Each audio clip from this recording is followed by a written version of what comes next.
Thank you for joining. This is your man Kdot, and I'm back with some sports talk and whatever. Um, Today's Friday, September the 1st, entering a new month. The fall season is coming shortly. The summer is coming to a close. It's Labor Day weekend. I have just a few things I want to talk about in the sports world today. Um, I did get a chance to, first of all, watch some NFL preseason football. The preseason's wrapping up. It's the final games of the preseason, and then none of the top players are playing. All the backups are pretty much in, as the teams get their final chance to look at their players before they make their final cuts and establish their roster. I believe the deadline is tomorrow for all 32 NFL teams to establish their regular season rosters at 53 players apiece. So they'll be breaking down, I guess, the film and the final game tape, so what have you. On a serious, much more serious note, one of the games, the Dallas versus Houston game, was canceled. They didn't play the preseason game down in Texas. Hurricane Harvey has been a big deal and has caused a lot of tragedy and a lot of people to be in a bad place. So my heart goes out to all of those people and those families that are in dire straits and terrible conditions at this time. And it affected a lot of people down in Texas and Louisiana. And I even saw that there was a few people that were, saying that it got affected down in Alabama, Tennessee. So it stretched out to multiple places with this hurricane, and then damage internationally as well in the Caribbean and everything like that. So um, it's a sad state. A lot of people have died. I think they said about 40 something people, and that's an ongoing toll, unfortunately. As they still looking and discovering, the death tolls is rising. It's a really terrible situation, and my heart goes out to all of them, and my prayers go out to the people that have been affected. Um, and now, amazingly, in the midst of all this, I just watched the news, the weather report a short time ago. Now they're saying there's a hurricane, uh, Irma, that is circulating out in the Atlantic Ocean, and they don't know what's going to happen with that. They said the winds are picking up, and that there's a Hurricane Irma that could be potentially hitting the United States within the next week. So that's another scary. Hopefully, it dies out and doesn't hit land or hit any of these places, and just makes its way through the ocean and just leaves everybody alone. That's what I hope happens, but you never know. These natural disasters are unbelievably, unpredictable, and um, we're bracing ourselves for whatever's going to happen with Hurricane Irma. So definitely keep your eye out for that, to see as we get closer to it, to see if it's potentially going to um, hit land or not. I hope not, obviously. Um, so that's going on. So the regular season in the NFL is coming up this coming weekend. The first games are starting on Thursday. The next time I'm on, I'll definitely uh, talk a little bit more about the start of the season and maybe make some predictions or so as to how I think the season is going to go. Um, Also, I saw a couple of times this week there's the United States Open of tennis is going on. Now, I'm not your biggest tennis fan. I don't watch tennis all year round. I do like to tune in for the Grand Slam events, the big events like the French Open or Wimbledon or the Australian Open, things of that sort, and obviously the U.S. Open. And it's going on right now in New York City. They have it, every year in New York around Labor Day. And the only thing about it, for if there are any tennis fans out there, you got to be like a real die-hard tennis fan, because I've noticed that a lot of the top players are not in the tournament this year. Obviously, Serena Williams, who's an unbelievable champion in tennis and has, you know, been pursuing the all-time record for the most Grand Slam victories by any player, male or female.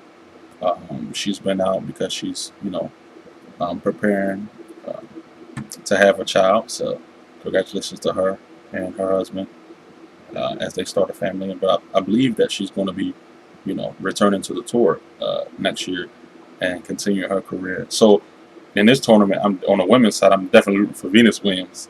Hopefully, she can win the whole thing, or maybe another American female can win the tournament. Um, so I'll be watching. When Serena Williams is not in, it's a little bit less exciting because she's so amazing to watch. But a chance to see a lot of the other people, and when Serena Williams is not in it, when she's playing, she's the favorite. We know that. But when she's not in the tournament, it opens it up for other people to have a chance. And everyone else, obviously, their chances, especially the top players, their chances increase. But I'm certainly root for Venus or one of the other American women to win it. I saw, let me get a name, Osaka, Naomi, I want to say Naomi Osaka. I saw her pull off a big upset. She knocked off the defending champion that won the tournament last year. And Japanese / Haitian, I believe, nationality. And they're looking. A lot of people were looking at her. I heard the people the tennis aficionados and things, kind of looking at her as a potential star, upcoming star. So she's definitely one to watch. I believe that she's advanced a couple of rounds so far. On the men's side, again, lots of injuries. Novak Djokovic, who's been the top player, the top-ranked player. Andy Murray, out with injuries. I think Stan Wawrinka, I believe, is also out with injury. I mean, some of the very, very, very top-ranked players are all out of the tournament at the same time. Roger Federer, who's the #1 champion of all time in terms of Grand Slam wins, he's still in it, but he's had a couple of tough matches to start the tournament. Usually, he's out there for 5 sets, and that's usually unusual for him in the early rounds. So he's struggling early. You don't know how far he's going to make it. Rafael Nadal, I think, is the #1 ranked player for the tournament, given all of the injuries to the other players. I think Nadal is the top ranked player, the favorite to win it. So we'll see what happens. It's always magic when Rafael Nadal and Roger Federer go up against one another. So I hope that'll be the best thing that can happen for the tournament. Due to all the injuries, Serena Williams is not in, so that's kind of the #1 I think attraction that tennis can hope for. If they meet down the line, I think they're scheduled to meet either the championship or maybe the semifinals. But obviously they won't meet each other unless they both advance pretty far. I think the semifinal round would be when they meet up with one another if both of them win all of their matches between now and then. So I'm rooting for that because that would be definitely something to watch, and to see if one of these American men can break through. The American men in tennis have not been very successful. They have been usually knocked out early in the big tournaments, the Grand Slam tournaments. I remember Sam Querrey is one of the players that I've seen pull off a couple of big upsets, knocking off Djokovic and things like that. A couple of big upsets in some Grand Slams, but hasn't advanced all the way, towards the finals or whatever. He's had some upsets earlier in the tournament, but has not advanced very far. And really, none of the American men have really made a bunch of noise.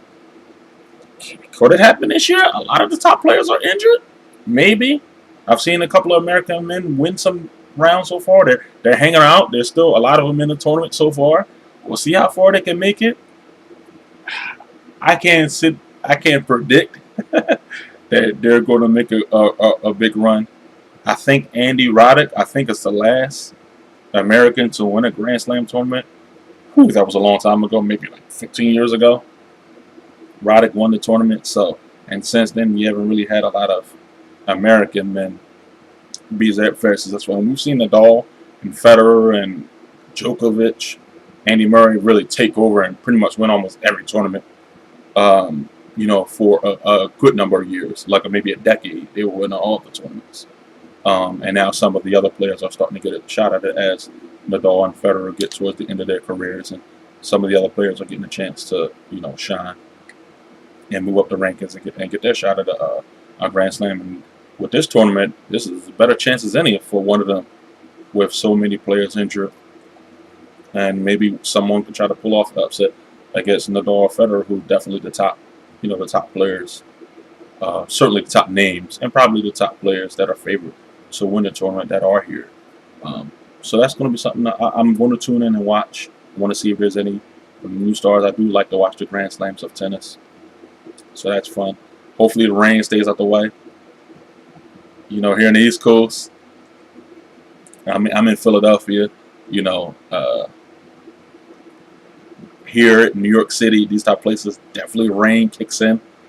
And I've seen a lot of times at the United States Open of tennis, they definitely have some rain outs and some matches canceled, or not canceled, but postponed. They have to play them, at a later time or on another day. So hopefully the rain stays out the way, and they can get the matches in. So that's something to watch. Transition to the NBA. A couple of things have happened. One, I've seen that the investigation has happened with the Los Angeles Lakers. So, as far as the tampering charges, so apparently the Lakers have been officially fined by the NBA for tampering. A tampering charge was filed by the Indiana Pacers. Apparently, there was some inappropriate or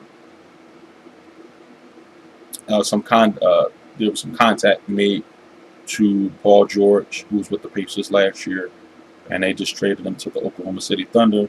But the Lakers were, apparently in touch with him or had some contact that is against the rules of the NBA. So the Lakers got a fine.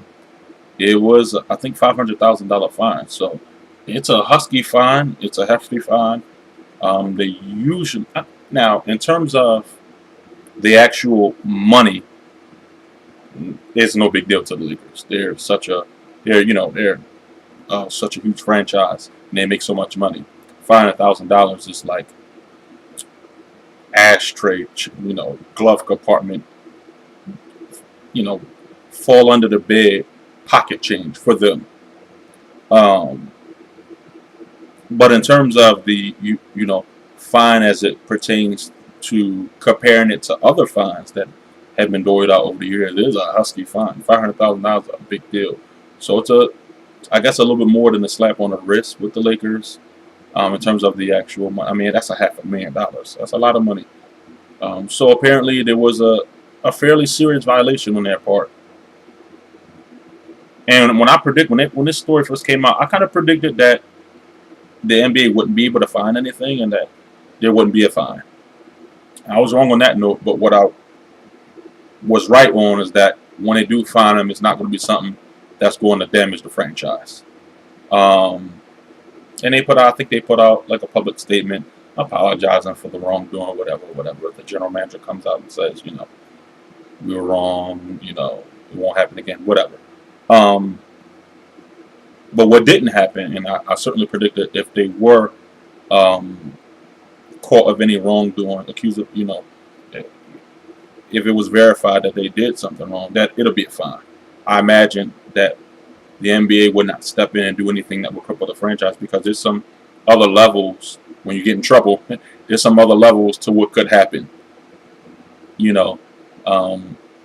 Fine is one level, and the amount that you're fined is usually contingent upon how serious the infraction. They compare it to some other times that teams have been fined, or some other times teams have been reprimanded for a similar infraction.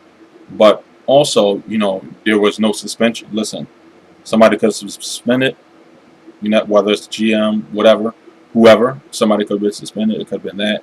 That didn't happen. Certainly draft picks could have been taken from them.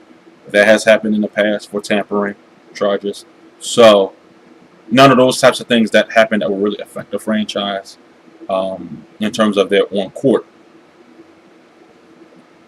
So that's what I predicted. I figured they wouldn't take any draft picks, or they wouldn't come down on the Lakers at that level. And I think that instead of taking draft picks or giving out suspensions or whatever else they could have done, they said we're just going to fine them real hard. And $500,000 is definitely a big fine. I'm sure that's one of the biggest fines that they've ever given out. Um, so the Lakers are got in trouble for that. They apparently NBA found what they needed to find to confirm that the Lakers were guilty of tampering. And the truth of the matter is, I mean, I think whatever tampering they did, they kind of got. I think they accomplished what they wanted to accomplish, because Paul George has pretty much come out and said that when he hits free agency, he is going to join the Los Angeles Lakers as a free agent. He definitely let the Pacers know. He didn't. He might not have come to them and said, "Hey, I'm going to the Lakers," but he let the Pacers know for certain that he wasn't going to resign a contract with them. He said this is going to be it. And the way he did it, I think he was prepared to play out this season with them and then leave. The Pacers did the smart thing, and when they found out about that, they traded him as soon as they could. I think they might not have got the best deal. Maybe they could have got a better deal for him had they been a little bit more patient and waited a bit before they traded him. Because listen, they didn't have to trade him during the offseason. They could have traded him during the season, or they could have waited a little bit further into the offseason before they traded him. They could be trading him like at a time like maybe now. Took some time to gather some offers before they made the deal. I guess they felt as though it was better for them to make the trade as soon as possible. Send him on his way and then move on with our franchise. Maybe that was their position. Now, George is with Oklahoma City Thunder. He's playing alongside Russell Westbrook. He's going to be on a winning team. Maybe a chance to do more winning than he did with the Pacers. Although, with the Pacers, he had a pretty nice career. Remember, George had the Pacers into the, playoffs. Had them within the top ranks of the Eastern Conference. I remember they went up against Miami a couple of times with LeBron on the team and played well. Took them to 6 games, 7 games. So, obviously they didn't have the ultimate goal of a championship or even a trip to the NBA Finals, but they came close. I believe they got to the Eastern Conference Finals one year. So I think they did as well as they were going to do, given the circumstances. So it wasn't a total bust or anything like that, or a total disappointment. It ended, it didn't end well. Last year they went up against the Cavs and they got knocked out. It was a clean sweep. So that's how it ended for George with the Pacers. And I don't know for certain that it's going to be any better with the Thunder. He's certainly going to be able to play with Westbrook, which is a better player than any other player he's played with in his career. So that'll be a good thing. And then Westbrook, after having played with Kevin Durant, gets another, star caliber player like Paul George to play with him. Although Paul George is known for being a player that's not great in the clutch time. In terms of the final shots or final possession, he's been awful. In terms of the final shot, he's been terrific throughout the game. But in terms of taking a game winner, Paul George's numbers is low. I think he's one of the lowest, if not the absolute lowest in the NBA in terms of the final second shots, which is fine because with the Thunder, you ain't got to worry about Westbrook on the team. Westbrook will take the final shots for the Thunder. But we'll see what happens. Oklahoma City's taking the risk. They traded some players away. Pick up George. They're taking a risk that, he might leave them anyway and still go to free agent, but they're taking a chance of bringing him on and get him a taste of some more winning, getting him a taste of playing alongside Russell Westbrook, who's the NBA MVP from this past season. And maybe they could convince Paul George to sign a contract extension. Maybe they could convince George and Westbrook to both stay for a while. And, let's see how they play this year. It's going to be fun to watch. I like Paul George as a player. I think that is going to be interesting. I don't know if the Thunder are going to be any good in terms of seriously competing for the championship, just because the Warriors are so loaded. The Rockets got better, obviously, when they get acquiring Chris Paul. And then the Spurs are the Spurs. They're always going to be in the mix because they have such an unbelievable system. And Kawhi Leonard is a big-time player. He's a superstar player, obviously one of the best in the league. So that'll be interesting. I'm so looking forward to the NBA season. The NFL has had so much going on, obviously with the Kaepernick and those types of things, that it's not as exciting going into NFL season. More than likely I'll be tuning in and kind of paying attention to it, but not with the same excitement as some other years. The NBA is a whole lot more exciting to me right now, and I'm looking forward to them. And they start the end of next month, so we're less than 2 months away from the start of the NBA season, and maybe about a month away for the preseason. So I'm gonna be definitely tuning in, and I'm excited about the NBA when it comes. One more thing I want to touch on about the NBA: they finally completed the trade between the Cavaliers and the Celtics. They finally finalized Kyrie Irving to the Celtics, Isaiah Thomas to the Cavaliers, and as I absolutely predicted, the Celtics was not, given anything significant in addition, because they were talking about, well, since Isaiah's injured, the Celtics going to have to throw something additional big on the table. And the Celtics is like, listen, you better take the second round pick and get out of here, which is exactly what I thought they would do. So the Cavaliers get, in addition to the first round pick and Zizic and Jay Crowder and Isaiah Thomas, they get also a second round pick from Boston in the deal. And that's about the best that they were going to do. They was not going to. They already had a really, really, really good trade. And I knew that the Cavaliers, if they were wise, which they appeared to be wise, getting all of that they already got for trading Kyrie Irving in the first place, they appeared to be wise. So I figured if they wouldn't do anything to mess this trade up and make a big deal about anything extra. Try to get something if you can. Take the second round pick and be on your way. And Isaiah Thomas is hurt. He might be out a while, like I thought. If he's out until January, February, All-Star break, it's not going to affect the Cavaliers. They don't care about the regular season. Only thing they need to do is get Isaiah Thomas on the court when it matters, which is down the stretch and into the playoffs. So if he got to sit out a while with the hit until the All-Star break or so, I don't think it's going to mean very much at all. It might even help them to not, not get him, push him out there too quickly. Make sure he's 100% healed and healthy before you put him out on the floor. And get him ready and get him the chemistry with LeBron and the rest of the team. And you just throw Derrick Rose in there. All right, Rose, you're the point guard for the first half of the season. And then they'll figure out how to play with both of them together. Or, Rose coming off the bench, however they need to do it. The Cavs will figure that out. You got LeBron James, you'll figure it out. But yeah, that turned out exactly how I predicted. Isaiah Thomas made sure he put out there that he's going to be back 100% healthy. He's going to be back 100% playing at the level that he was playing once he goes through, with the injury and gets himself cleared and healthy. So that's that. Next time I'm on, I want to definitely, I'm going to do a little research and do some close looks at the teams.